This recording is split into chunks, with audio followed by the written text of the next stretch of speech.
Hello, I'm John Swinconek with the Shrewsbury Daily Voice, and this is your weekly news.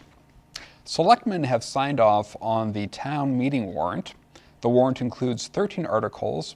Many are money transfers. Another would allow a solar panel facility at the landfill on the Hartford Turnpike. But some board members are frustrated with a last-minute article added by the town manager. Article 14 would fund plans to renovate the library.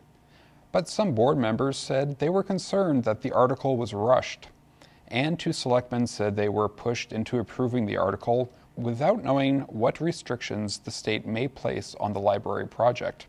Selectmen have also outlined their financial expectations for the coming fiscal year. One thing they were firm on: no overrides on spending under Proposition 2.5. Read more on these stories at the Shrewsbury Daily Voice.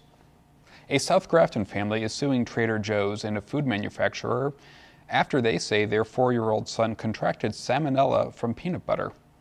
Jason and Brandy Henson filed a lawsuit in Superior Court after their son ate Valencia peanut butter bought at the grocer in Shrewsbury. The boy fully recovered, but there have been reports of salmonella from the peanut butter in 19 other states. For more on this story, read the Shrewsbury Daily Voice. Shrewsbury students have an obesity rate that's average compared to other Massachusetts students.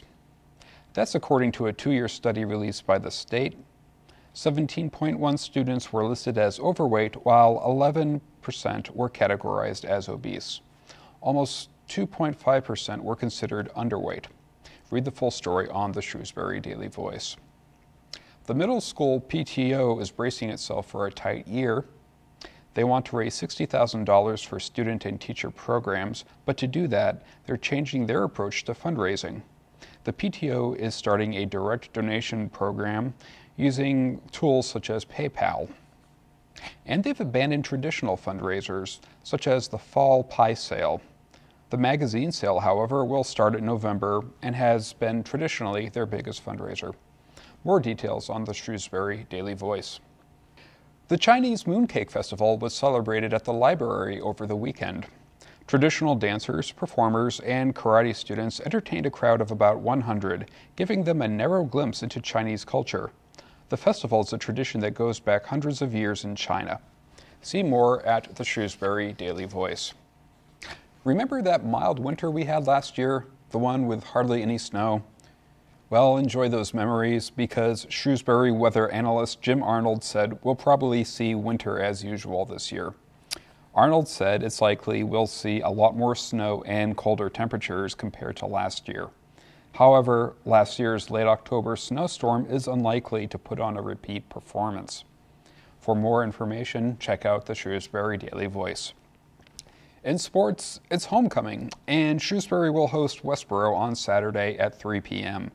The Colonials are coming off a major upset last weekend against the highly favored Pioneers of St. John's.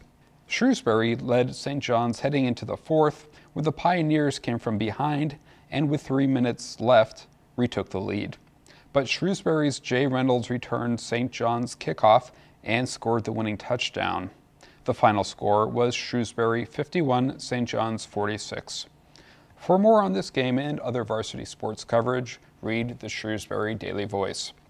Finally, all Shrewsbury High School grads are invited to a social at the Italian American Club on Saturday. The Shrewsbury Alumni Association will host the all-class reunion from 7 p.m. to 11 p.m. That's it for this week. For more on these stories, go to shrewsbury.dailyvoice.com. I'm John Swinconek, and have a great week.